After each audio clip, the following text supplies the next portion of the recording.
Jesus Cristo é o Senhor no céu, na terra e debaixo da terra. Ele é santo. Vamos a continuar, hermanos, con nuestro estudio de los sábados sobre apostasía y falsos vientos de doctrina. Hoy vamos a estudiar uno de los grandes movimientos este movimiento es exclusivo de nuestra generación.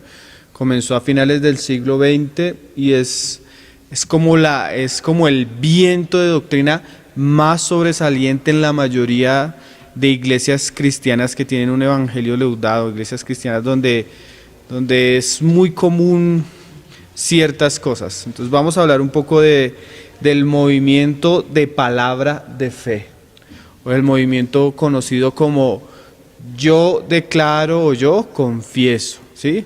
Yo visualizo, yo decreto. Eso es muy común hoy en día. Entonces este movimiento toma este nombre, el movimiento palabra de fe, y está basado en la creencia de que la fe es como una fuerza universal, una fuerza inquebrantable que Dios decretó. Esta ley se activa, dicen ellos. Vamos primero a ver la enseñanza de ellos, después a examinarla. Ellos dicen que es una ley que Dios mismo estableció y que esta ley se activa a través de declarar positivamente lo que deseamos obtener, creyéndolo que lo habemos de obtener y declarándolo con fe, ¿sí? Entonces es ese movimiento que dice que la fe es una ley que Dios estableció, una ley espiritual que se activa a través de la confesión positiva cuando se creen las cosas de todo corazón o cuando se creen las cosas en la mente y se declaran con la palabra. La fe para ellos es una fórmula en la cual el creyente activa las bendiciones de Dios, bendiciones de sanidad, bendiciones de prosperidad. Este movimiento sustituyó la fe verdadera y este movimiento es muy común y fue muy aceptado porque tiene un lenguaje cristiano, porque la fe es algo cristiano, ¿no? Cuando te hablan de tienes fe, pues se entiende que todos los que creemos en el Señor Jesús somos personas que tenemos fe. Pero esta es una fe falsa. Entonces vamos a hablar un poco de los fundadores de este movimiento, porque eso, como es un movimiento reciente, se puede conocer sus fundadores y lo que ellos enseñan, su literatura, son muy conocidos. El movimiento tuvo un fundador que es el señor William Kenyon. Ese movimiento surgió en Estados Unidos y este hombre era un ministro metodista y después fue bautista. Él fue fundador pastor de la iglesia en Estados Unidos, Covenant Baptist Church. Yo no sé pronunciar inglés, entonces tal vez no voy a decir muchas palabras. Este hombre, su influencia en su juventud fue influenciado por la metafísica y la ciencia cristiana. Después llegó a convertirse en ministro cristiano. Este hombre publicó muchos libros desde 1916, pero sus enseñanzas en su tiempo no fueron muy conocidas. Es más, cuando se estudia este movimiento, no se atribuye que Kenyon fue el fundador, sino se le atribuye a otro predicador muy famoso que fue Kenneth Hagin. Este hombre Kenyon fue el fundador, pero su enseñanza no tuvo mucho valor en la época que él lo publicó. Unos años después, Kenneth Hagin comenzó a estudiar la literatura de este hombre y comenzó a enseñarla. Dicen que prácticamente plagió toda la literatura y la enseñanza de este hombre. Aunque él decía que era su enseñanza, cuando fueron los hermanos a estudiar la enseñanza de él, estaba prácticamente en todos los libros de Kenyon. Los discípulos de Kenneth Hagin más conocidos en Estados Unidos son Kenneth Copeland, Benny Hill, Paul Croft, Fred Price, que son como los mayores exponentes de este movimiento. Hay un canal muy conocido, el canal más grande de transmisión cristiana, que es Trinity Center, que fue un canal de Estados Unidos que ha llevado el mensaje de Cristo a todas las naciones, y los mayores predicadores de este canal todos son participantes del movimiento Palabra de Fe. Aún muchos de los grandes representantes del evangelio en Latinoamérica o en América Centroamérica y Latinoamérica, muchos, aunque no dicen ser seguidores de estos hombres o de este movimiento, muchos tienen la misma doctrina. Dante Gebel, Cash Luna, la mayoría de iglesias que han crecido porque este movimiento ha leudado el evangelio y tiene la coincidencia que hace crecer la iglesia, ¿sí? Que la levadura hace crecer. Entonces generalmente las iglesias de prosperidad, las iglesias grandes tienen esta enseñanza, ¿no? Las raíces del fundador, que es Kenyon, él tuvo dos influencias en su juventud. Una fue el nuevo pensamiento o el pensamiento positivo, que es una rama de la metafísica, y la otra es la ciencia cristiana, que también es una especie de metafísica. Hoy en día la ciencia cristiana ha cogido mucha auge. Hay algunos actores famosos que se han vuelto de la ciencia cristiana. Hay uno que es muy famoso, el que hace Misión Imposible. Tom Cruise es participante de esta religión, y hay otros muy famosos que están cogiendo, eso ha cogido fuerza en nuestra época. Este hombre Kenyon decía que la metafísica era una enseñanza que tenía muchas de sus ideas en la palabra. Entonces, cuando él llega y se convierte a Cristo, todo el pensamiento que trae la metafísica lo compara con la palabra y dice, oye, pero la metafísica tenía razón, lo que dice la palabra también lo dice la metafísica. Entonces él hace como una mezcla del evangelio con aquella ciencia que él había estudiado. ¿Qué es la metafísica? Todo comienza en la mente, todo lo que tú creas, todo lo que tú piensas, es llevado a cabo por lo que tú confieses. Entonces él trae ese pensamiento, viene y se convierte al evangelio, entre comillas, mira que algunas cosas que él sabía de la metafísica se correspondían a algunos pasajes de las escrituras, y él dice, no, esto es lo mismo, vamos a cogerlo de acá, y hizo una especie de mezcla. Entonces comenzó a usar un lenguaje bíblico, pero su enseñanza tenía cosas de la metafísica. También fue estudiante de una escuela en Estados Unidos, donde se enseñaba la ciencia cristiana. Eso lo influenció bastante. El que le siguió, que fue Kenneth Hagin, el hombre a los 17 años tuvo una enfermedad terrible de muerte. Él dice que él fue 3 veces al infierno y en la tercera vez el Señor lo salvó.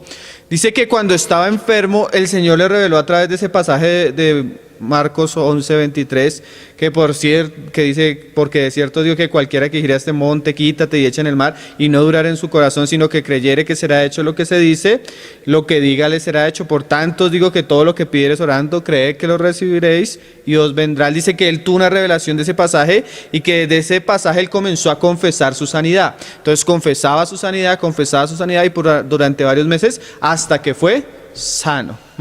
Entonces él establece su doctrina basado en su pensamiento y en su experiencia. Él es el papá, él es el maestro de todos los grandes, casi todos los que predican esto son discípulos de él o discípulos de sus seguidores, ¿no? Uno de los, está Benny Hill, que es muy famoso. Uno que es muy famoso es Kenneth Copeland. Ese salía hasta en Lassie.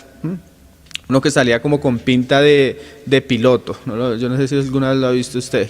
Sí, que salía como si fuera aviador, algo así. Voy a leerle algunas frases que se sacan de los libros de Kenneth Copeland. Generalmente ellos hablan lo mismo, ¿sí? Hoy en día también hay uno muy famoso que pastorea la iglesia en Lakewood, en Estados Unidos, con Marcos Wick. Sí, Joel Austin. Eso todos son de la misma cloaca, hermano. Usted los escucha hablar y ellos hablan de la misma manera. Esta es una de las grandes, como veníamos estudiando, las grandes lepras que ha llenado la casa de Dios. No la persona, sino las doctrinas que están enseñando. Amén. Mira lo que decía Kenneth Copeland. Él decía, la fe es una fuerza. Ellos toman la fe como una ley, como una fuerza. Y ahorita vamos a leer la palabra, si eso es lo que enseña la palabra. Hay varias citas de los libros. Yo tengo la cita textual del libro, de la página, pero como es en inglés, no se la voy a decir para que no se me burle. También decía Kenneth Copeland, la Tierra es una copia del planeta madre. Ellos no solo blasfeman en cuanto a la fe, sino tienen una cantidad de dichos y frases que se pueden catalogar como sectas o falsas doctrinas. Decía él que cuando Dios ponía a Adán, lo hizo un ser divino. Él llegó a decir que nosotros somos dioses. El primero que dijo que nosotros éramos dioses no fue Cash Luna, fue Kenneth Copeland, y detrás de Kenneth Copeland, Hagin ya lo había dicho y Kenyon ya lo habían dicho. Ellos piensan que cuando Dios crea a Adán y lo hace a imagen de él, hace de Adán un pequeño Dios, a imagen de Dios mismo, y que como un Dios, Adán puede decir, y lo que Adán diga es hecho porque es a semejanza de Dios. O sea, pone al hombre como un pequeño Dios, ¿no?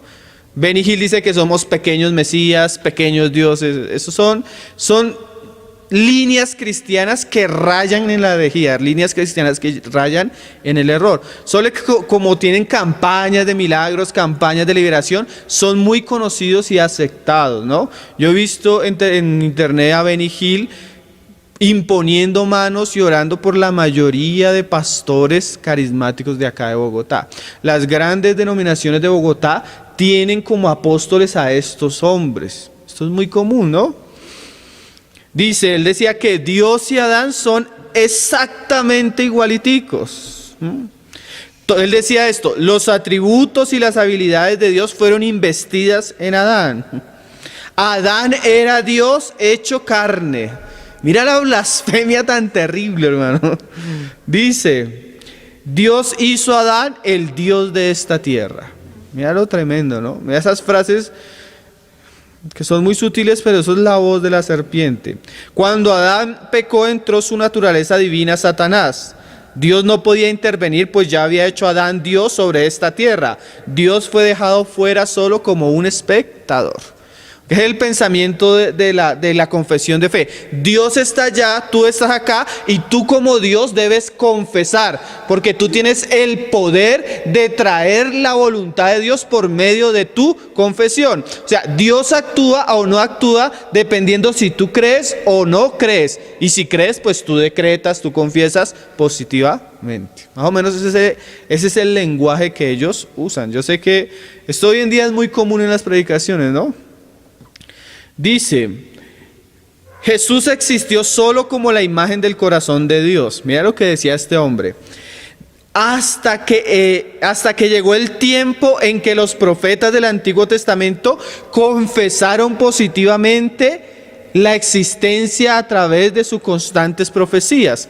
O sea, Jesús no existía, sino que como los profetas del Antiguo Testamento comenzaron a profetizar positivamente acerca del Mesías, eso hizo que el Mesías surgiera. Entonces, él atribuye la venida del Señor Jesucristo a la confesión positiva de los profetas del Antiguo Testamento. Ellos dicen que este hombre decía en el libro, es que no sé cómo traducir exactamente, decía, la muerte de Jesús en la cruz no fue suficiente para salvarnos. También dice, Jesús tomó la naturaleza de Satanás cuando estaba en la cruz. Todo esto son frases de Kenneth Copeland, ¿no? Es que dicen cosas que no solo rayan en la herejía, sino también rayan en el fabulismo, hermano. Ellos hablan cosas que son como fábulas. Mira lo que decía este hombre. Jesús fue arrastrado a lo profundo del infierno, en donde fue golpeado y moreteado por Satanás y sus demonios, hasta que pudo pelear con ellos y salió de allí a los 3 años después. Qué cosa, ¿no? Él decía que cada cristiano es un Dios, que existen varias clases de seres divinos. Dice, cuando utilizamos las leyes espirituales que Dios estableció, Dios debe obedecer a nuestro pedido. Y ese es uno de los grandes errores del movimiento Palabra de Fe. Vuelve al hombre Dios. ¿Por qué? Porque lo que el hombre dice se hace. Entonces, pone al hombre en la posición de Dios y pone a Dios en la posición de siervo nuestro, que Dios debe obedecer todo lo que yo confieso. Entonces, si yo confieso sanidad, el Espíritu debe declarar y operar sanidad. Si yo digo esto, el Espíritu Santo debe obedecerme. Entonces, ya no creemos en la criatura siendo un siervo, sino creemos en Dios siendo un siervo que nos obedece a nosotros, que pensamos que somos dioses, dicen ellos, y que tenemos el poder de decretar. ¿Sí?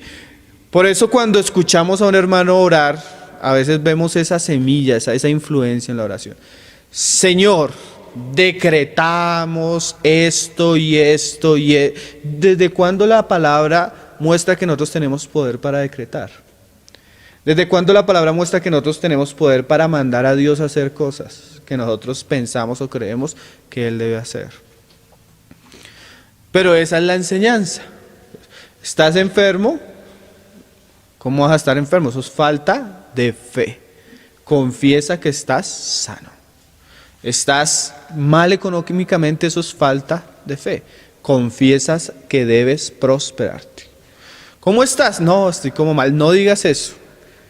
Confiesa que estás bendecido. Confiesa. Esa es la base de toda esa fraseología cristiana actual. ¿Sí? Que la fuente es metafísica, ciencia cristiana. O sea, podemos decir que la fuente es el mismo infierno. ¿Por qué esto es tan común? Porque se basan en algunos pasajes que ahorita vamos a estudiar. Por ahora estamos solo citando la historia, algo de la historia. Hay libros muy buenos. Hay un libro en español muy bueno que se llama Cristianismo en Crisis. Si usted lo puede conseguir, lo lea. Habla la historia, cita los libros, cita las fuentes, todo lo de estas líneas. Este hombre no solo decía eso, decía: Jesús tuvo principio y tuvo fin. Jesús no ha permanecido siendo el mismo, Él ha cambiado. Los dos énfasis de este movimiento, porque eran los énfasis que tiene la metafísica, son prosperidad financiera y sanidad. Esos son los dos énfasis que había en la metafísica que se trasladaron al evangelio, y una mezcla. Entonces tiene algo de verdad porque usa pasajes de la Biblia, pero su base es metafísica y ciencia cristiana. Los dos pasajes que ellos usan, o bueno, usan muchos, pero no usan muchos en realidad.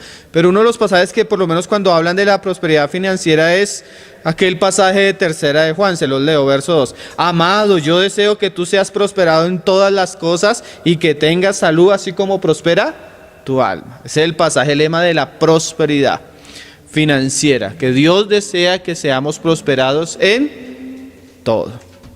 Y el otro pasaje, el de sanidad divina, fue, bueno, el que dice en Mateo que el Señor llevó las enfermedades y las dolencias de los hombres y que eso era el cumplimiento de Isaías. Ahorita los vamos a estudiar. Entonces, bueno, ese es de alguna manera el resumen del movimiento. Esto es muy común. Todo lo que es decretar, confesar, visualizar, todo eso viene de la misma fuente. Como yo les decía el primer sábado, esto es muy común porque el evangelio que se ha recibido aquí en Latinoamérica ha venido directamente de Estados Unidos, y esta ola, este falso movimiento tiene sus mayores exponentes en Estados Unidos, pero ahorita los mayores exponentes del evangelio en Centroamérica y en Latinoamérica son personas que tienen la misma línea en general. En líneas mayores es así. Entonces vamos a estudiar ¿qué es la fe? Primero que todo, según las Escrituras, ¿sí? Porque ellos hablan de la fe como una fuerza que tú activas, y hablan mucho de cómo piensas y cómo hablas. Pero ¿qué es la fe según las Escrituras? Vamos a leer varios pasajes, así sea. Hay un pasaje en Judas que no lo anotamos, pero que dice algo así, dice: amados, os ruego que combatáis ardientemente por la fe que una vez nos ha sido dada a los santos. O sea, la fe que nos ha sido dada según Lucas es el Nuevo Testamento. La revelación de Dios acerca de su Hijo Jesucristo, de la obra de su Hijo Jesucristo y del Evangelio que deben predicar aquellos que creen en Jesucristo. Entonces, según las Escrituras, la fe no es algo abstracto ni una ley, sino la fe es el consejo de Dios revelado por la palabra a los creyentes. ¿Sí?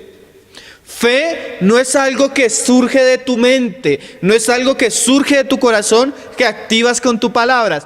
Fe es el consejo que Dios ha revelado de manera escrita en el Nuevo Testamento. Y es una fe que no proviene de nosotros, es la revelación de Dios mismo hacia nosotros. ¿Sí? No es una ley, es un consejo escrito y dado a nosotros como la fuente de nuestra fe. ¿Sí me hago entender? O sea, no comenzamos con algo abstracto, sino comenzamos con algo escrito. Dice, y eso es guardado, atesorado, aplicado en el corazón del creyente Romanos 10, verso 17. Les había hecho Efesios 2, 2, 8, pero primero leamos Romanos 10, 17. Dice: ese consejo es mandado a ser predicado, ese consejo es mandado a ser proclamado. Y dice Pablo, Romanos 10, verso 17: así que la fe es la fe no es por algo que tú piensas, ni por una necesidad que surge, ni esto, sino la fe es por el oír, y el oír por la palabra de Dios. O sea que la fe, según Judas, es todo el consejo de Dios. Y esa fe es dada al creyente, esa fe es impartida a los hombres por medio de la predicación de la palabra y por medio de ser oída y recibida. Esa palabra oída, predicada y oída trae una certeza. Hebreos 11 habla de eso. Hebreos 11, verso 1. Dice: es pues la fe, la certeza.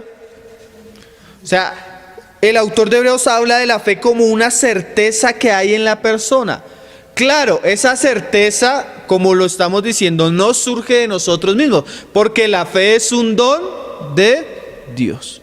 Entonces, ¿cómo Dios nos imparte su fe? A través de la predicación de la palabra. ¿Cuál palabra? El consejo de Dios, ¿sí? Entonces Dios da su consejo, ese consejo es predicado, ese consejo predicado y oído produce una certeza en las personas. Amén. Dice, es la certeza de lo que se espera. O sea, produce una convicción en el creyente de Dios, de los caminos de Dios, de los propósitos de Dios. La convicción de lo que no se ve. No se ve en el sentido de que el creyente no lo haya recibido inmediatamente, pero sí se ve en el sentido de que nuestra fe está basada en algo escrito.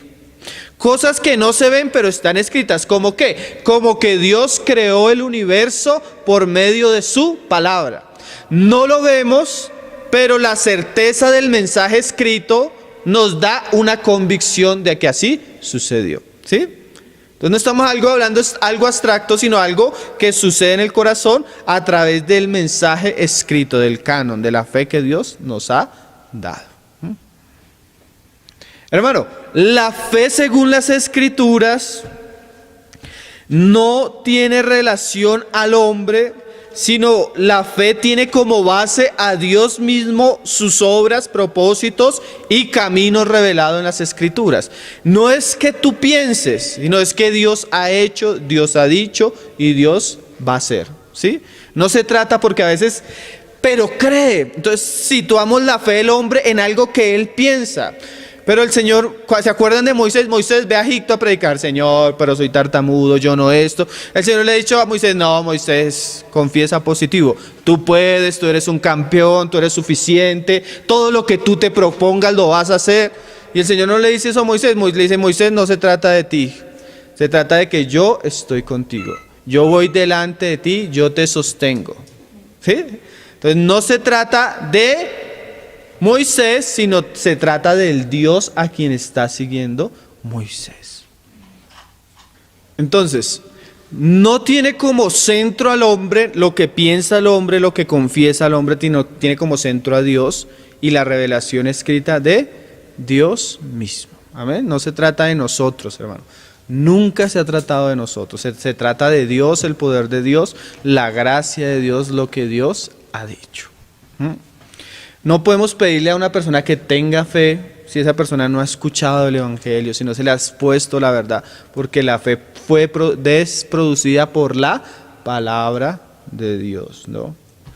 Hermano, la fe en las Escrituras, o sea, la fe que muestra las Escrituras, es cuando el creyente acredita lo que dice la Escritura de Dios mismo, los planes de Dios, lo que Dios desea, su voluntad. Como lee ahí los pasajes siguientes de Hebreos: por la fe creemos que Dios hizo el universo, por la fe creemos esto, o sea, creemos en las obras de Dios. En cambio, el movimiento de palabra de fe enseña que la fe surge de la mente y del confesar del hombre. Por eso la metafísica habla de fe, pero no habla de Dios. Porque en la metafísica el Dios es el hombre. ¿Sí me hago entender? Dios es la persona que cree. Dios es la persona que confiesa. Nosotros creemos no en nosotros, sino en un ser supremo que nos creó, que hizo los cielos y la tierra, que envió a su Hijo Jesucristo, que murió por nosotros, que resucitó. Nuestra fe está relacionada en Dios mismo. Amén. Como Señor, no solo como creador, sino como Señor del cielo y como soberano de todas las cosas. Hermano, ¿enseña la Escritura que nosotros podemos confiar en lo que pensamos? Porque antes de decretar tú debes visualizar, según el movimiento de palabra de fe. O sea, tú no puedes decretar algo al aire, sino para que haya ellos hablan así, para que haya un rema, debe haber un logos, un pensamiento, una palabra en la mente, para que se pueda decretar. ¿Enseña eso la palabra? Entonces vamos a ver algunos pasajes así sea rápido. Proverbios 14, verso 12. O sea, a ti te parece un camino derecho, a ti te parece algo bueno, tú sientes que debes decretarlo. ¿Será que Proverbios 14, verso 12, ¿será que la Escritura nos lleva a confiar en nosotros mismos? Mira lo que dice el proverbio. Hay camino que al hombre le parece derecho. O sea, a mí me parece, entonces como yo veo, a mí me parece, yo decreto. Pero su fin es camino de muerte.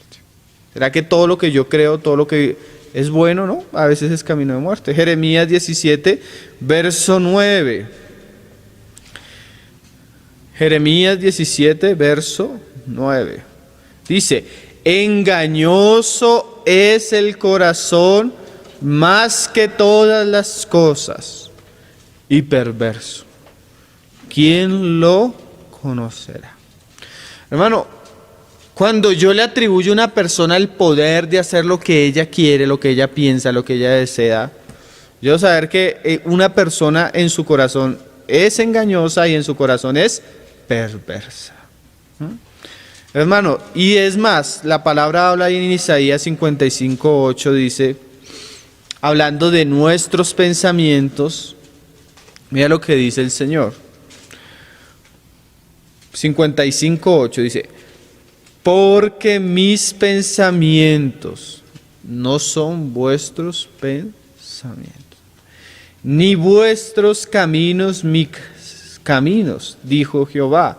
Como son más altos los cielos que la tierra, así son mis caminos más altos que vuestros caminos, y mis pensamientos más altos que vuestros pensamientos. O sea, el Señor nota nuestro pensamiento muy bajo, nuestro corazón engañoso y perverso, como para darnos la autoridad de que todo lo que decretemos será hecho. Hermano, ¿enseña la Biblia a decretar todo lo que deseamos? Esa es una gran pregunta, hermano, porque tenemos a estos hombres mandando a todos los cristianos a decretar, pero yo no veo en el Evangelio, por lo menos, a Cristo decretando, ¿no? Uno no ve a los apóstoles, no, uno ve a Pablo llegando a Filipos y decretando esa ciudad para Cristo. Uno no ve a Pablo cuando iba a predicar, porque, digamos, esos eventos que hace Dante Gebel, que, ¿cómo es que se llaman esos que hacen para las multitudes? Los superclásicos. Se levanta el hombre al final del superclásico y dice, yo voy a hacer algo, y él sabe porque lo han cuestionado. Para muchos esto es metafísica, pero yo voy a hacer algo que encuentro en la palabra. Yo veo una generación de 5,000 hombres que van a servirle al Señor. Y hoy vamos a hacer un decreto apostólico, donde vamos a atar los cielos a la tierra y vamos a decretar que estos 5,000 hombres son los 5,000 hombres que van a transformar Argentina. Y decretamos sanidad, bendición, ministerio. Entonces comienza a decretar. Entonces esos son los actos proféticos donde decretan. Es más, en estos días entré a una panadería. Yo dije que iba a comprar pan porque es un hermano, y en la pared, acto, decreto, ¿cómo es? Acta del decreto del apóstol Eduardo Cañas para 2016. Decretamos bendición y prosperidad y que todos los sueños de las personas que habitan en este lugar serán cumplidos. Artículo 2, decretamos que no sé qué. Artículo 3, decretamos. Y al final firma el apóstol. Hermano, Hermano, imagínate, yo a veces me pongo a pensar, por lo menos en lo del superclásico de Dante, si ese hombre con lo que decreta se cumpliera, hermano. Imagínate, Cristo con 12 hombres trastornó el mundo, hermano. Y decretándole a 5,000, ¿qué harían? De verdad, si eso fuera el Espíritu, ¿cuánta transformación no traería una generación de 5,000 hombres consagrados al Señor? Si fuera solo por decretar, ¿por qué no le decreta solo a los 5,000 que está ahí, sino a toda la ciudad? Si nosotros tuviéramos el poder para sanar y salvar y liberar y hacer todo lo que estos hombres decretan, ¿por qué no lo decretan sobre todas las personas? ¿Y por qué lo decretan y no sucede? Porque lo más terrible es que no sucede, hermano. Atamos y decretamos que el espíritu de homosexualidad y de alcoholismo y de drogadicción en esta ciudad es atado y es echado en el tercer lago de fuego en los infiernos. Y tú sales al siguiente día y homosexuales, drogadictos. Vamos a hablar de la guerra espiritual también, hermano, porque eso es una farsa evangélica, hermano, como se nos ha enseñado. Hasta ahorita estamos comenzando, hermano. Entonces, es más, hermano, estos movimientos, bueno, usan pasajes bien conocidos. Vamos a estudiar los pasajes que ellos usan. Mateo 17 y Mateo 21. Son los pasajes insignia. Hay varios más que vamos a estudiar más adelante. Y vamos a ver bastantes pasajes. Espero que hayan traído harta fuerza y ánimo. Mateo 17, verso 20. Mira lo que dice. Jesús les dijo, cuando no pudieron expulsar un demonio, por vuestra poca fe, porque de cierto os digo que si tuvieres fe como un grano de mostaza, diréis a este monte, pásate de aquí a allá y se pasará, y nada os será imposible. Entonces cogen ese versículo. Y el otro versículo que cogen es Mateo 21, verso 21. Vamos a leerlo ambos. Mateo 21, verso 21, dice: respondiendo Jesús les dijo, de cierto os digo que si tuvieres fe y no dudareis, no solo haréis esto de la higuera, sino que si a este monte dijereis, quítate y échate en el mar, será hecho. Y todo lo que pidieres en oración, creyendo, lo recibiréis. Son palabras del Señor mismo, son palabras inspiradas que Dios dejó en las Escrituras. Solo que como cuando estudiamos escudriñar las Escrituras, un texto fuera de contexto es puro pretexto. Un texto aislado de toda la palabra puede ser una gran herejía. Aquí el Señor insta a que ellos tengan fe. Y en el primer caso dice que tienen poca fe. Y el Señor llega a decir que nada nos será imposible si tenemos fe, ¿sí? Y se nos dice que todo lo que pidiéremos en oración, creyendo, lo recibiremos. Son las palabras del mismo Señor. Pero hay que examinar esos pasajes a la luz por lo menos de todo el Evangelio de Mateo y de todo el Nuevo Testamento. ¿Qué dice el Señor acerca de la fe? El Señor le dice, si tuvieres fe, así sea como un grano de mostaza. Y en el otro caso les dice, hombres de poca fe. ¿Sí? El Señor habla de la fe. Pero ¿de cuál fe está hablando el Señor? El Señor, hay una situación que yo creo que nos sirve para aclarar estos pasajes ahí antes en el mismo Evangelio, donde el Señor nos insta y llega y dice, en Israel no ha habido otro con semejante fe a este. Entonces, esa fe que el Señor vio en un centurión, el Señor dice que es una fe que no encontró ni en Israel. Este es un hombre de fe, un centurión. Entonces vamos a ver el pasaje completo del centurión para ver qué es una fe de Dios, una fe genuina, y cómo eso nos sirve para interpretar estos pasajes. Es un pasaje muy parecido de una sanidad, pero que nos muestra ciertos asuntos, principalmente 3 asuntos que acompañan la fe bíblica, la fe del Señor, la fe que puede hacer que todo sea posible, la fe que cuando se ora se recibe, ¿sí? Vamos a leerlo, porque eso lo dice la palabra. Mateo 8, verso 8. Mateo 8, verso. Aquel centurión importante, principal, que tenía un siervo enfermo, que va a buscar al Señor para que el Señor sane a su criado. Y el Señor le dice, yo voy a tu casa. ¿Sí? ¿Conocen el pasaje? Y le responde el centurión ahí en el 8:8. Respondió el centurión y dijo, Señor, no soy digno de que entres bajo mi techo.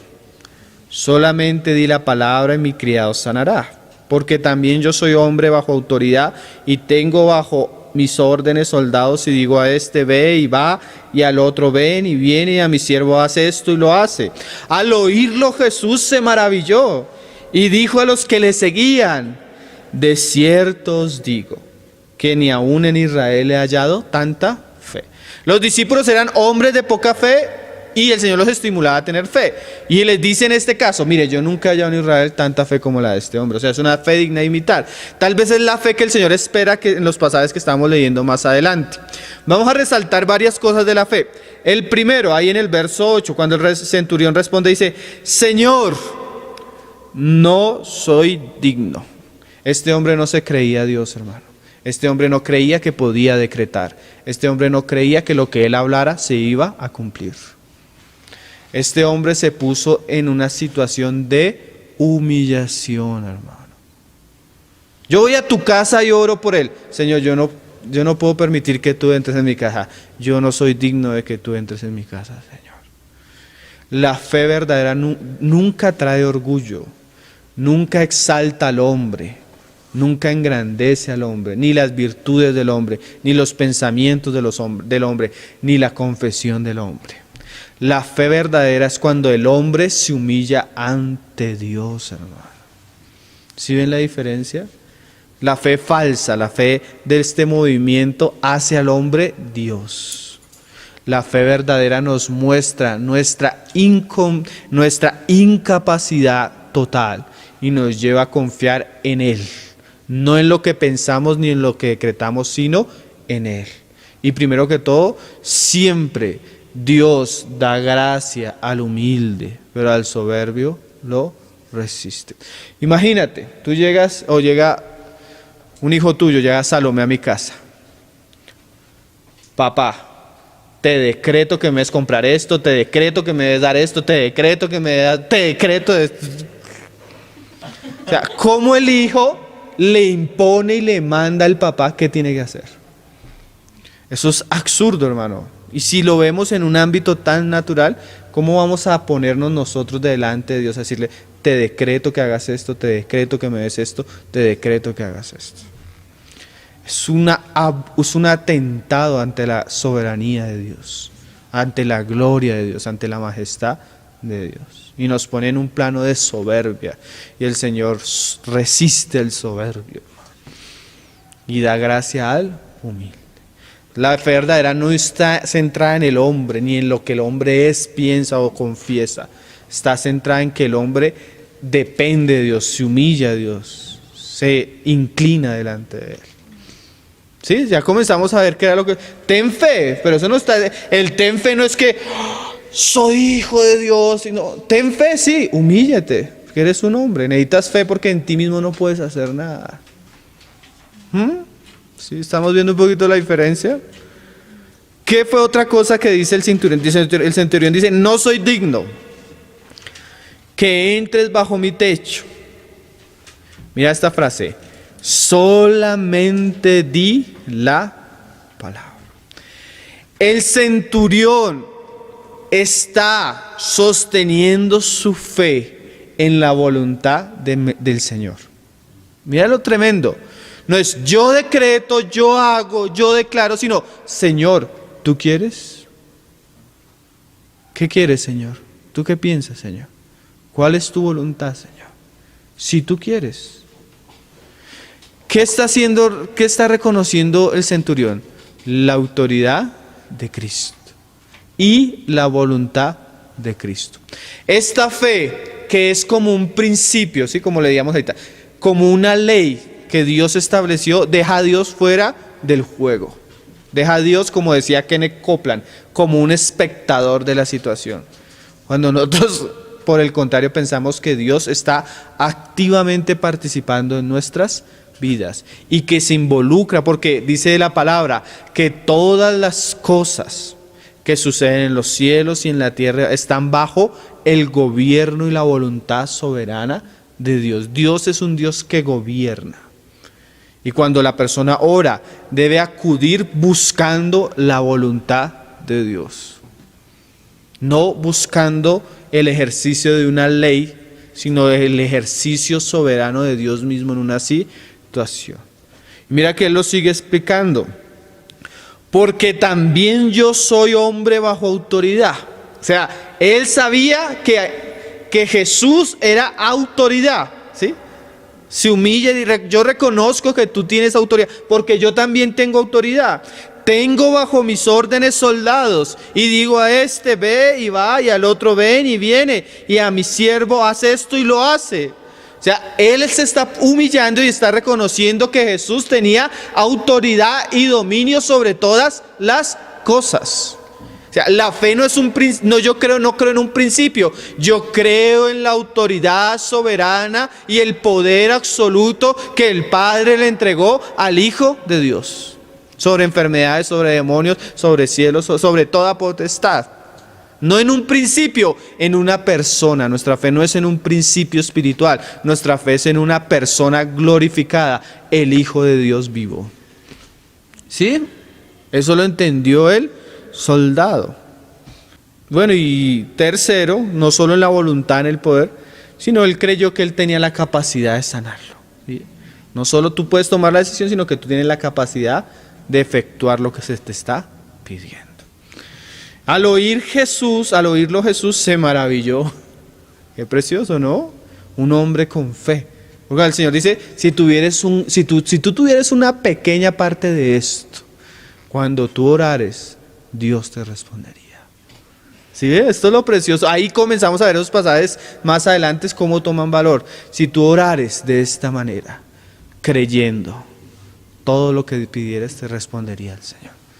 ¿Por qué todo? Porque cuando una persona se humilla y pide algo y el Señor ve la humillación, ve que la persona no está buscando algo propio, generalmente la petición va a ser pura. Y todo en el sentido de que yo estoy poniendo en la voluntad del Señor. El Señor me va a responder, pero conforme a su voluntad. ¿Sí? O sea, no es algo caprichoso, no es algo centrado en mí mismo, sino que esto acompaña y complementa lo que el Señor dice. Porque, hermano, estamos totalmente seguros que el Señor sana, que el Señor libera, que el Señor hasta bendice y a veces prospera, según su voluntad. Ahorita lo vamos a ver más adelante. Entonces, este pasaje nos sirve para ver esa fe que el Señor hablaba más adelante. Cierto que los pasajes más adelante ya cogen otro color, cuando tú lo sumas a la palabra, y lo pudiéramos sumar a muchos más pasajes, solo un ejemplo, el que acabamos de leer. Vamos a ver, hermano, porque una de las cosas que hizo ese centurión es una de las cosas que este movimiento niega. Ellos dicen que es falta de fe orar si es tu voluntad, si tú quieres. No se haga como ellos dicen. O sea, ellos dicen que es falta de fe cuando tú le dices a Dios si tú quieres. O sea que cuando tú te acercas a Dios, dicen ellos, debes acercarte con certeza, con seguridad. Y eso le llaman fe. Dios, dame esto. No, si es tu voluntad, no, porque si tú le dices si es tu voluntad, lo estás orando sin fe, dicen ellos, ¿no? Pero miren lo que enseña las Escrituras. Y el ejemplo, hermano, hasta el mismo Señor Jesús oró de cierta manera. Vamos a leerlo. Lucas 22, verso 42. Mira cómo oraba el Señor, hermanos. Yo pienso que el mejor ejemplo es el Señor mismo. Diciendo, Lucas 22, verso 42. Padre, si quieres. Qué diferente, hermano, ¿no? Esa frase es, Padre, si quieres. Como leía el Señor, como decía el Señor, yo creo de todo corazón que todo lo que yo pida tú lo puedes hacer, Señor. Pero la gran pregunta, y antes de decir otra cosa, Señor, es, ¿tú quieres, Señor? ¿Tú quieres, Señor? Señor, yo creo que tú eres poderoso para llevarme y hacerme. Pero la gran pregunta es, ¿tú quieres, Señor? Qué cosas, ¿no? Si quieres, pasa de mí esta copa. Pero mira esa frase del Señor. Pero no se haga mi voluntad, sino la tuya. Padre, tú podrías evitarme pasar por todas estas circunstancias. Yo podría estar en una mejor situación económica, estar en una mejor situación familiar, en una mejor situación de salud. Yo podría estar mejor, Señor. Si tú quieres, pasa de mí esta copa. Pero Padre, que no se haga mi voluntad, sino la tuya. ¿Cómo esa oración se vuelve tan preciosa, ¿no, hermanos? Padre, yo no quisiera vivir esto que estoy viviendo, Padre. Pero si esa es la copa que yo he de beber, Padre, que no se haga mi voluntad, sino la tuya, Padre. Qué precioso, ¿no? Como oraba el Señor, hermanos. Eso es bien diferente, ¿no? Eso le da otro color a esos pasajes que acabamos de leer.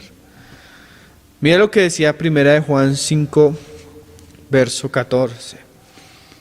Y esta es la confianza que tenemos, no en nosotros mismos, hermano, en Él. Hermano, ni en lo que hablamos, porque estos movimientos se enfatizan mucho el hablar.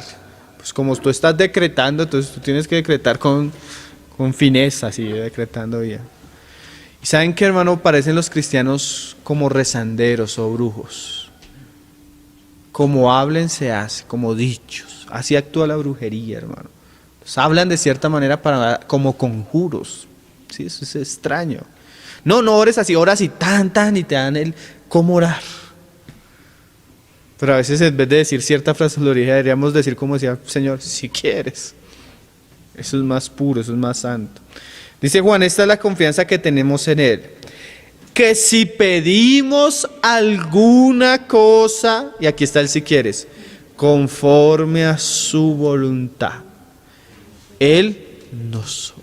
O sea que todo lo que el Señor dijo en Mateo tiene condicionales. ¿Qué condicionales? Que sea su voluntad. Dios te va a responder todo y tú tienes que tener confianza en eso, si es su voluntad. Eso es lo que dice Juan. Por eso la Biblia dice que la suma de la palabra es verdad. También hay un pasaje que dice, si ustedes guardan mis palabras en su corazón y perseveran en ellas, todo lo que pidieres al Padre será hecho. ¿Pero por qué? Porque usted está lleno de la palabra de Dios. Y cuando usted está lleno de la palabra de Dios, su mente ha sido renovada y los deseos de Dios han sido puestos en su corazón. Entonces usted va a orar conforme a algo que es conforme a la voluntad de Dios. Y Él oye. Todos conocemos, hermano, cómo el Señor nos enseñó a orar. Venga tu reino. Hágase tu voluntad. Como en el cielo, así también. O sea, no se trata de lo que nosotros queremos, hermano. Su voluntad, su autoridad, su reino, su deseo. Hermanos, siempre se usan estos movimientos, y yo he escuchado predicaciones, cogen un versículo y toda una predicación en estos pasajes. Se usan estos pasajes que vamos a leer, se quitan fuera de contexto para hablar del poder de la confesión. ¿Sí? Vamos a leer varios pasajes usados por estas líneas, usados por estos predicadores. Proverbios 18, verso 21. Yo escuché un mensaje de Cash Luna muy famoso en internet con este pasaje. O sea, muy famoso, o sea, que circuló mucho y muchos hermanos, no, escuchen a este hermano, escuchen esta predicación, escuchen. Y cuando lo escuché era una predica como de 40 minutos donde él solo coge este pasaje y desarrolla todo su tema. Proverbios 18, 21. Él dice esto, o la palabra dice esto: la muerte y la vida están en poder de la lengua, y el que la ama comerá de sus frutos. Entonces él dice algo así: si la muerte y la vida están en el poder de la confesión, todo lo que está intermedio está en el poder de la confesión. ¿Sí? O sea, todo está relacionado a lo que tú confieses. Y ahí ¿cómo hacemos? Porque ¿se acuerdan cuando hablamos de exégesis y de eisegesis? Exégesis es cuando yo cojo un texto y estudio el texto, a ver qué dice el texto. Y eisegesis es cuando yo cojo el texto y le hago decir lo que yo quiero decir. Entonces, ¿qué es exégesis? Exégesis es coger un texto. Y una de las primeras reglas de un texto es que yo debo ver el contexto.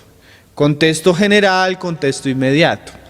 El contexto general del capítulo, hermano, no vamos a hablar del libro tal. Del capítulo, ¿cuál es? Por lo menos leamos unos pasajes anteriores. Proverbios 18:4. Contexto general.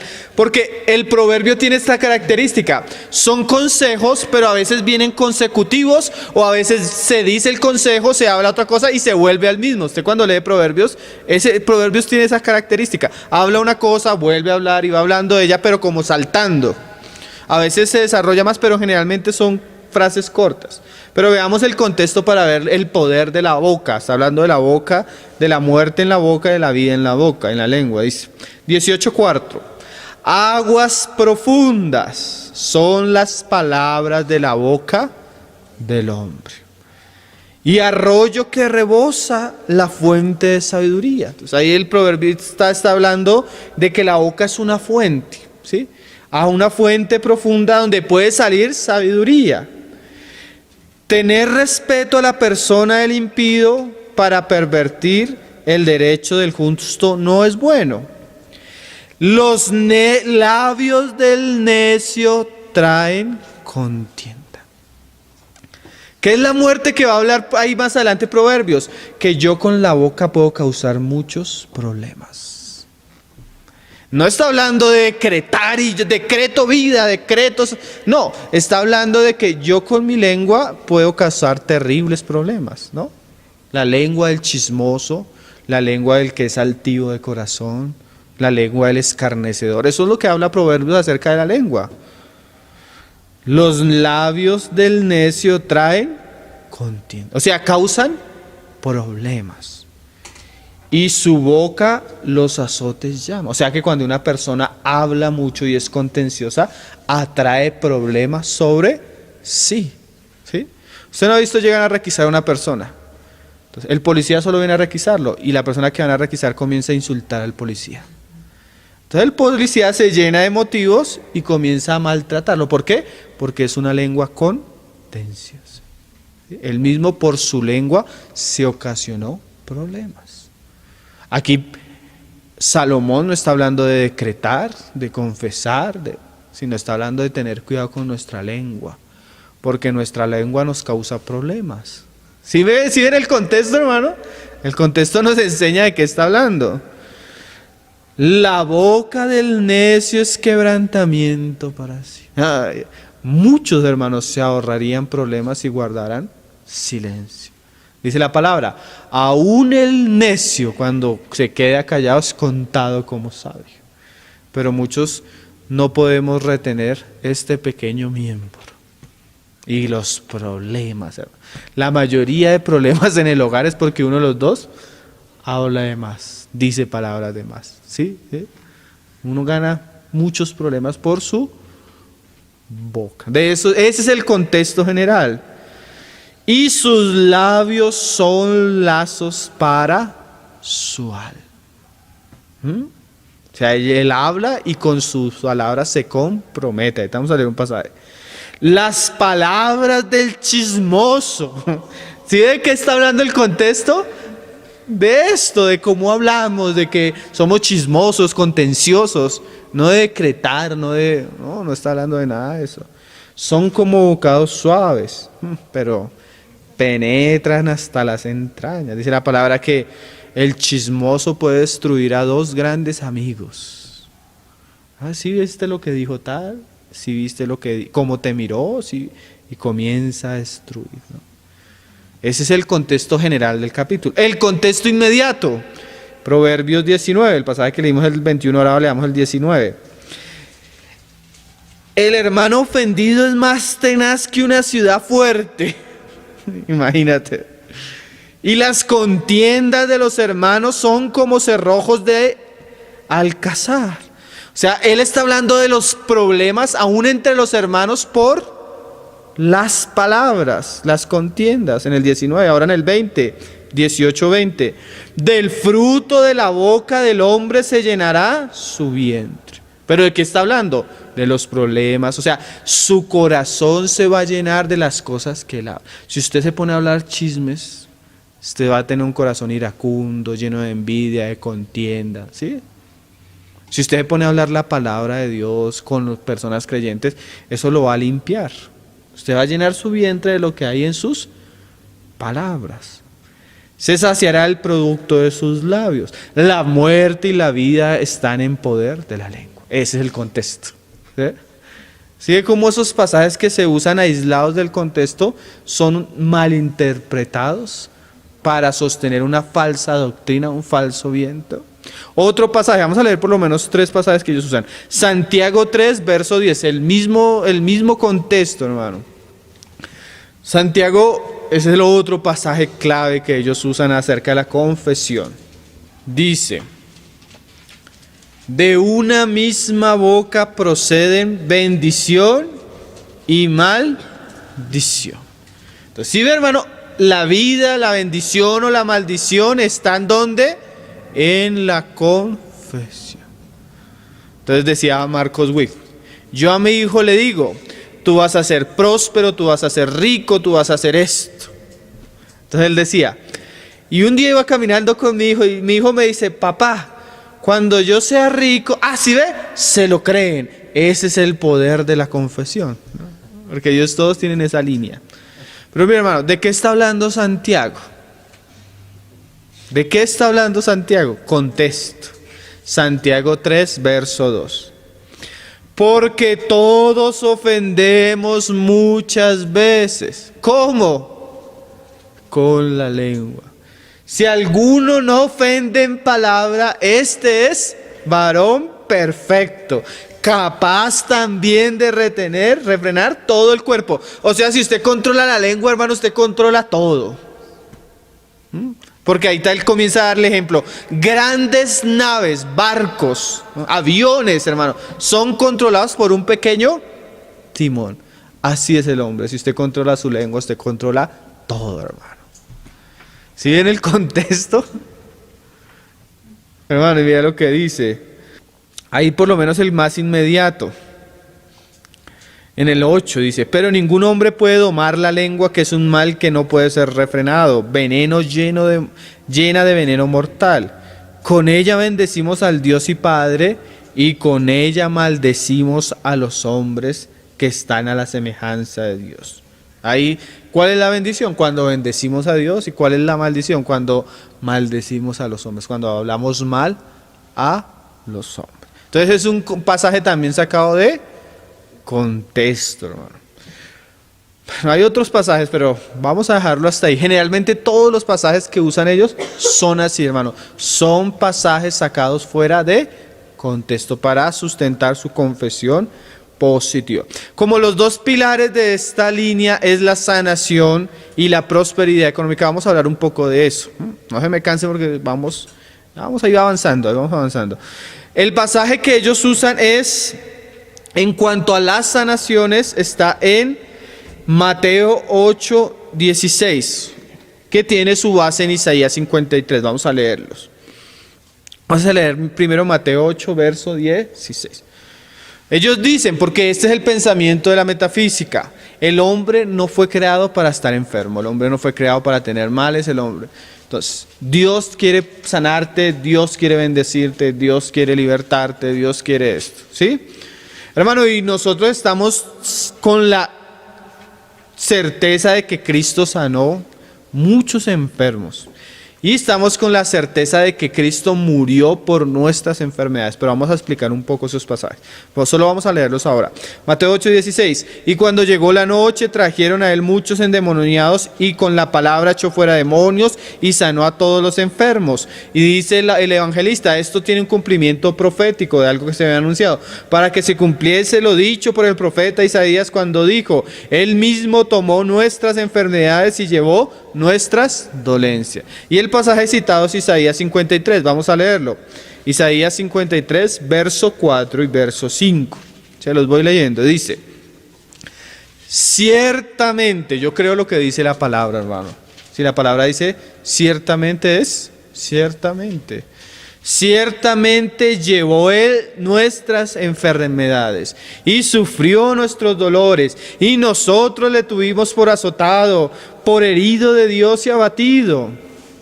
Mas Él herido fue por nuestras rebeliones, morido por nuestros pecados. El castigo de nuestra paz fue sobre Él, y por sus llagas fuimos nosotros curados. Hermano, nosotros debemos saber que la obra de Cristo realmente fue para sanación, para liberarnos de nuestros pecados y para sanarnos de nuestras enfermedades. Amén. Porque es que el profeta dice ciertamente, o sea, yo lo creo con toda certeza. Cuando pasaba eso en el ministerio del Señor, el evangelista decía, eso fue lo que dijo Isaías, se está cumpliendo. Entonces, la pregunta es, ¿Cristo debe sanar todas nuestras enfermedades? ¿Cristo sanó todas nuestras enfermedades? Entonces, vamos a explicarlo de esta manera. Esto es bien importante, hermano. Preste cuidado. Miren, esto es como el perdón. Si la palabra dice que Cristo llevó todos nuestros pecados, ¿usted lo cree? Yo creo absolutamente que así fue. Entonces, si la palabra dice que Cristo llevó todas nuestras enfermedades, yo también creo que Él llevó todas nuestras enfermedades. Lo que hay que explicar es la manera como eso se aplica. Mira esto. Primero, el ejemplo del perdón de pecados o el pecado. Cristo llevó y trató todo el pecado. En la cruz todo fue absorbido, o sea, consumada su obra es.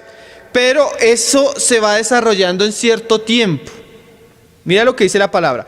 Cuando tú crees, tus pecados te son perdonados. Pero ahí no acaba todo. En tu andar en Cristo, con el andar en Cristo, tú vas siendo libre del poder del pecado. Y cuando venga la resurrección de los muertos, cuando nuestro cuerpo va a ser transformado, nuestro cuerpo va a ser libre de la presencia del pecado. Todo fue gracias a la obra de Cristo en la cruz, pero se aplica de una manera progresiva. ¿Sí lo entendimos? Cristo me perdona mis pecados, eso es justificación. Cristo me está librando del poder del pecado, eso es santificación. Cristo me va a librar de la presencia del pecado, eso es glorificación. Hasta ahí va bien. Ahora, ¿cómo es con la enfermedad? Cristo llevó todas nuestras enfermedades, pero eso solo va a ser cumplido plenamente. ¿Cuándo, hermano? Cuando el Señor transforme este cuerpo en la glorificación. ¿Sí? Allá ya no va a haber enfermedad, hermano. Sí, Él llevó todas mis enfermedades en la cruz, pero eso solo va a ser aplicado plena y completamente cuando mi cuerpo es transformado en un cuerpo nuevo y glorificado, libre de todo poder de enfermedad y pecado. Ese es el final. Pero a veces en el camino Dios en su soberana voluntad permite que los creyentes y aún los no creyentes experimenten una sanación temporal y limitada, porque al fin y al cabo todos vamos, tal vez, bueno, Pablo dice que no todos, porque algunos van a estar hasta cuando Cristo venga, porque al fin y al cabo todos o la mayoría de los creyentes vamos a morir, y generalmente es de enfermedad. ¿Sí me estoy haciendo entender? O sea, al fin sí, Cristo llevó todo en la cruz, nuestras enfermedades, solo que eso se aplica solo hasta la glorificación, solo que Él a veces, para mostrar su poder, para ciertos propósitos específicos, permite que el creyente experimente la sanación según su voluntad. ¿Sí lo entendimos, hermano? O sea, claro, ciertamente Él llevó nuestras enfermedades, solo que eso va a llevar a pleno cumplimiento cuando dice Pablo, la muerte va a ser absorbida en victoria, en la resurrección. ¿Lo entendimos, hermano? Entonces, yo creo que ciertamente Él llevó nuestras enfermedades. Ahora, ¿está Dios condicionado siempre a sanarnos nuestras enfermedades en este tiempo? ¿Qué enseña la palabra? Vamos a leer, porque el movimiento de fe dice, tú siempre debes estar sano. Y siempre atribuyen a la sanidad, a la enfermedad, pecado, demonios, ¿sí? Vamos a ver qué dice la palabra. Pero la explicación sí quedó clara, ¿amén? La sanación va a ser total, perfecta, pero en la glorificación, hermano. Mientras tanto, hay personas que son sanadas temporalmente, porque, como una vez le preguntaban al hermano Andrew Murray, hermano, y él vio una enfermedad terrible, un cáncer en la garganta que no pudo predicar por algunos años, y el Señor lo sanó. Y vio a su mujer enferma, como de 80 años. Y le dijeron, hermano, ¿usted cree que el Señor es poderoso para sanar a su mujer? Y dice, sí, yo creo en la sanidad, porque la he experimentado. Y él tiene un libro muy bueno que se llama Sanidad Divina. Pero debemos saber que somos hombres y todos vamos a morir. La sanidad verdadera es cuando Cristo nos resucite, hermanos. Esa es la verdadera sanidad. Amén.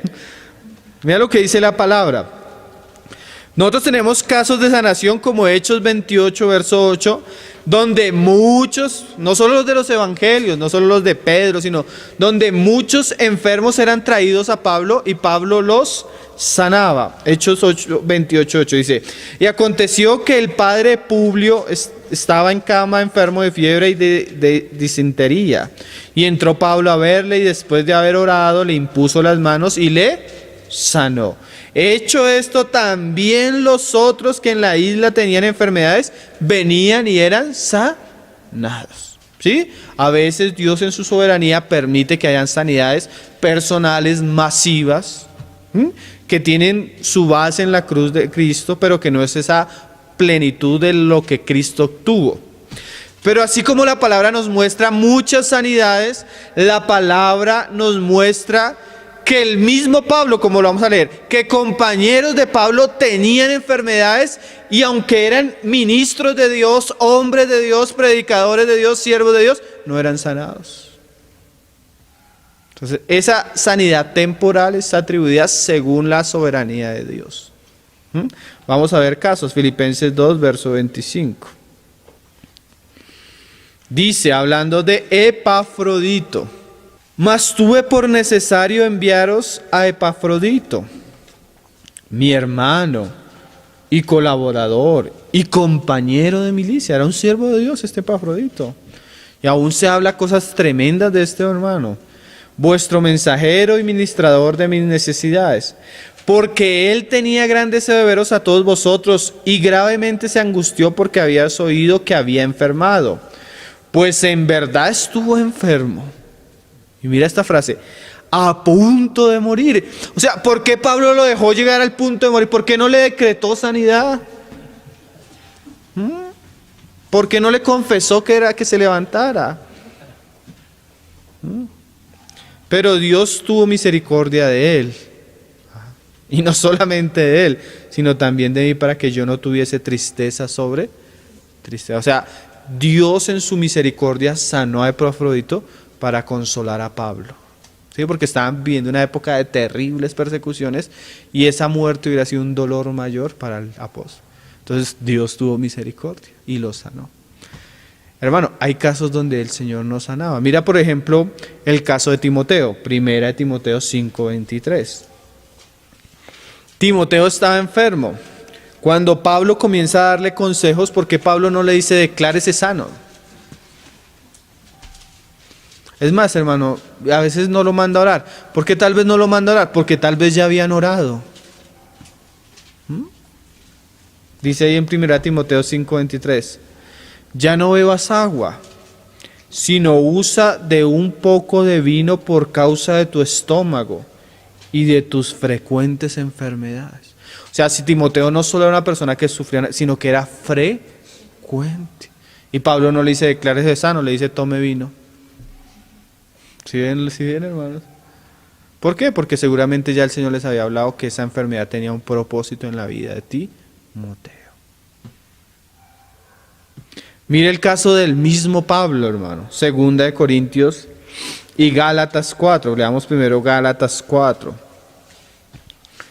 Verso 13. ¿Será que Pablo era un mal siervo de Cristo que no sabía confesar positivamente? ¿Que no se podía declarar sano? Mira lo tremendo, Pablo oraba por muchos y muchos eran sanos. Pablo oraba por él y él no era sano. ¿Por qué? Porque siempre la frase del centurión de Cristo de si tú quieres. Si tú quieres.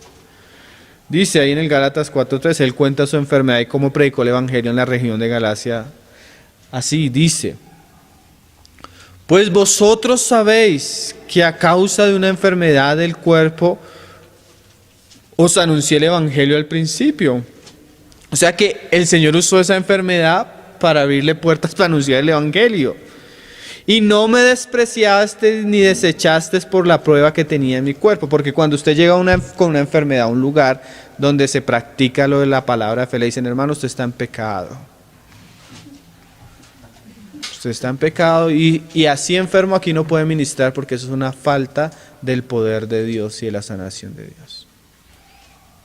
¿No vio la que salió un día por ahí diciendo que los cojos, los mancos no podían ministrar porque no podían ser testigos de Dios?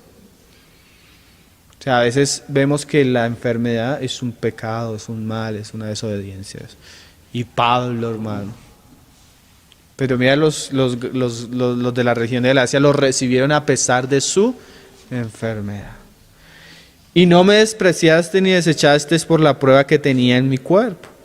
Antes bien me recibiste como un ángel de Dios. O sea, los siervos de Dios también se enferman, hermano. Porque saben que, hermano, contrariamente a lo que se piensa en estos movimientos, no somos dioses, somos hombres. Y como hombres, hermanos, vivimos todas las cosas que los hombres viven. Mientras tengamos este cuerpo, hermano. Se enferma, le da gripa, le entran virus, a veces enfermedades serias. Porque somos hombres, hermano. Dios no nos hizo dioses, hermano. El único Dios es Él. Es el Padre, es el Hijo, el Espíritu. Nosotros somos hombres. Dice que lo recibieron como a Cristo Jesús. ¿Dónde pues está esta satisfacción que experimentabais? Porque os doy buen testimonio que habéis podido y os hubiera sacado vuestros propios ojos para dármelos. O sea, la enfermedad de Pablo estaba relacionada con su vista. Segunda de Corintios 12:7, él habla del motivo de la enfermedad. A veces no debemos de orar, Señor, ¿por qué? Sino, Señor, ¿para qué? ¿O cuál es el objetivo? ¿Cuál es la razón? ¿Cuál es el motivo de la situación, Señor? ¿Por qué me estás dando a beber de esta copa? Dice Pablo y entendió la razón en el verso 7. Y para que la grandeza de las revelaciones no me exaltase desmedidamente, fue dado un aguijón en mi carne. Y Pablo veía que era un mensajero de Satanás que me abofetea, para que no me enaltezcan sobremanera. Respecto a lo cual 3 veces he rogado al Señor que lo quite de mí. Pablo oraba.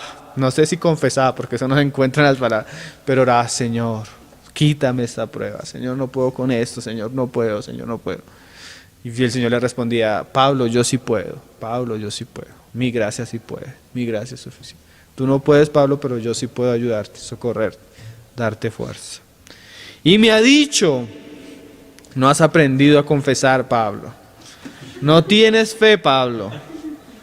No, hermano, mira lo que decía el Señor. Bástate de mí, gracia, porque mi poder se perfecciona en la debilidad. Hermano, yo cuando leo estas cosas, como que descanso.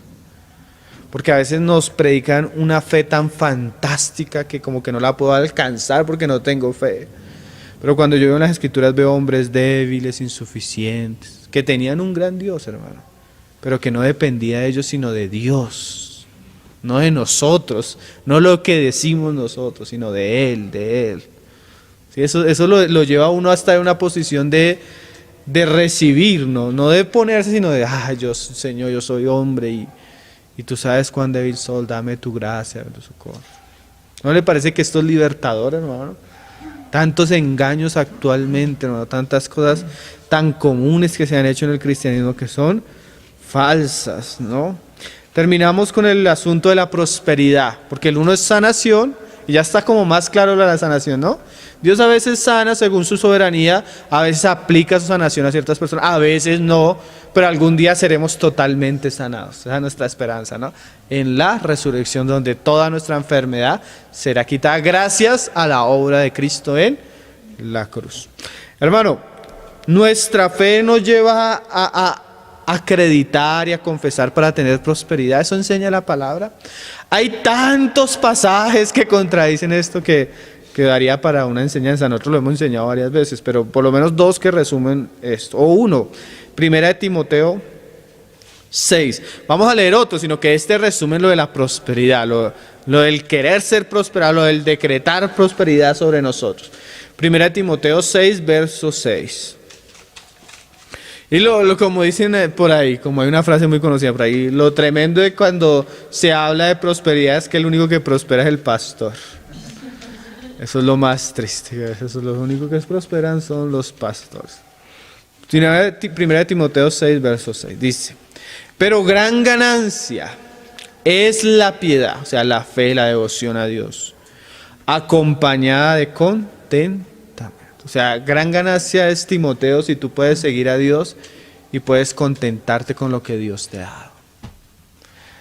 Porque nada hemos traído a este mundo y sin duda, o sea, sin duda, nada podremos sacar.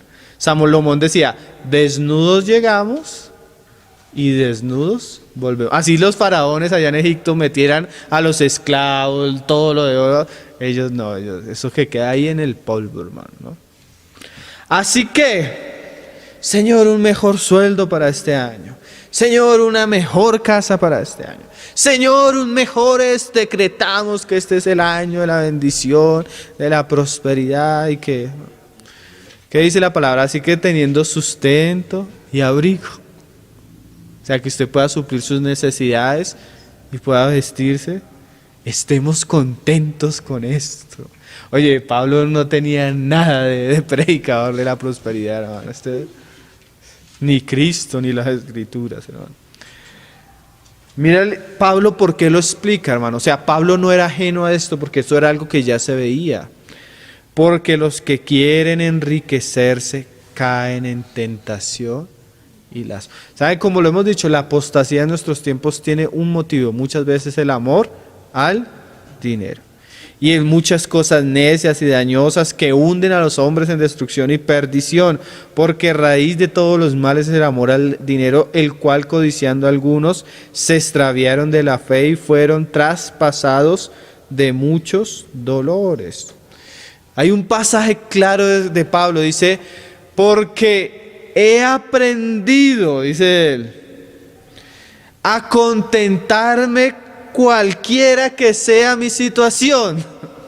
Esos pasajes son tremendos. Sé vivir humildemente y sé tener abundancia en todo y por todo estoy enseñado. Así para estar saciado como para tener hambre, como para tener abundancia, como para padecer necesidad.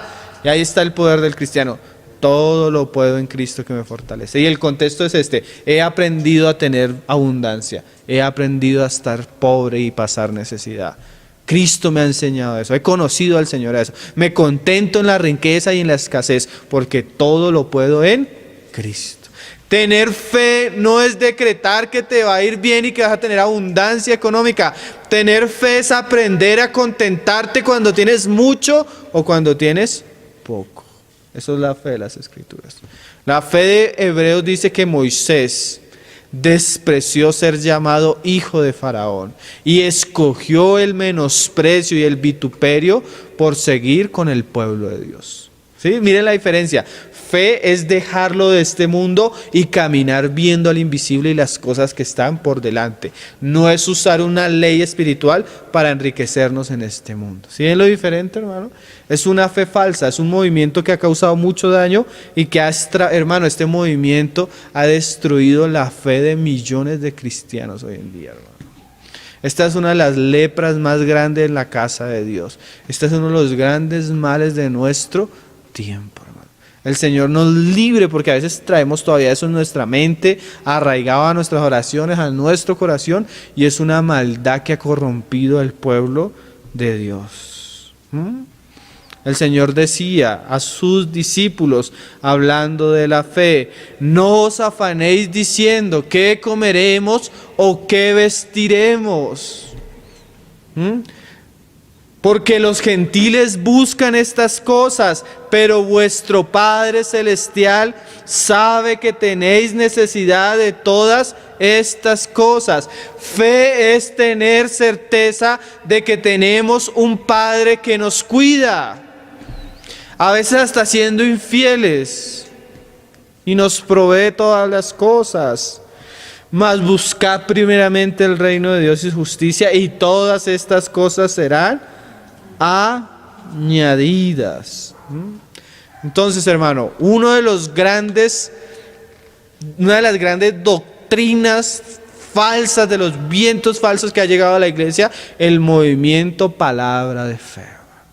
Una lepra que ha corrompido la casa de Dios, una lepra que ha causado males a nuestra generación cristiana. El Señor libere a nuestros hermanos de la falsedad de este evangelio, de la falsedad de estos ministros, y saque a sus verdaderos hijos que se están muriendo de hambre escuchando estas porquerías en los púlpitos. Y el Señor levante y restaure a su iglesia en nuestra generación, hermanos. Amén. Vamos a orar, hermanos, y el Señor ponga esa carga en nosotros de orar por nuestros hermanos que están siendo engañados por estas falsas doctrinas. Amén. Padre, te damos gracias, Señor, te damos gracias por tu palabra que es verdad, Señor. Tu palabra que nos hace libre. Tú dijiste: conoceréis la verdad y la verdad os hará libres, Señor. Queremos que tú nos hagas libres, Señor, de todo engaño, de toda falsedad, de todo viento de doctrina, Señor. Que nos hagas maduros, Señor. No queremos ser más niños fluctuantes, llevados por doquier, por cualquier viento de doctrina, Señor, por las estratagemas de los hombres, de espíritus de error, Señor. Guárdanos, libéranos, haznos soldados firmes, que prediquemos y conozcamos la verdad de una manera pura, de una manera como tú la has revelado, Señor. Oramos, Señor, oramos por nuestros hermanos, por los muchos hijos tuyos, Señor, que han sido engañados, que han sido extraviados, que han apartado su oído de la verdad y se han ido detrás de las fábulas, detrás del error, detrás del engaño, Señor. Libera a tu iglesia, Señor, reedifica tu iglesia, Señor, edifica tu casa, Señor, y saca de ella todo lo inmundo, todo lo puro, Señor, para que cuando tú vuelvas, Señor, tú encuentres una iglesia santa, una iglesia sin mancha y sin arrugas, Señor. Quita todas las manchas y las arrugas, Señor, que caracterizan hoy a tu pueblo, Señor. Y guárdanos, Señor, de la apostasía actual, Señor, que ha surgido y que es tan clara en medio nuestro, Señor. Oramos por nuestros hermanos que están sufriendo allí, por aquellos que están padeciendo en su corazón allí, para que tú los saques, Señor. Los saques a la verdad, a las escrituras, a seguirte a ti verdaderamente, Señor. Y que ellos puedan caminar con personas que tengan un corazón puro para ti, Señor. Saca a tus hijos de todas estas falsas iglesias, Señor. De aquellas donde no se predica tu evangelio, donde tú no eres predicado, Señor. Y llévalos, Señor, donde ellos te puedan conocer, Padre. Te lo pedimos en el nombre de tu Hijo Jesús, Señor. Tú que eres el buen pastor que dejas las ovejas por ir por las que están perdidas, Señor. Oramos por tu pueblo, Señor, para que tú vayas, Señor, y traigas a aquellos que se han extraviado, Padre. Te lo pedimos en el nombre de tu Hijo Jesucristo, Señor. Confiando y creyendo, Señor, que tú escuchas nuestra oración, Señor, y responderás conforme a tu voluntad, Señor. Amén, Señor. Ao leão de Judá.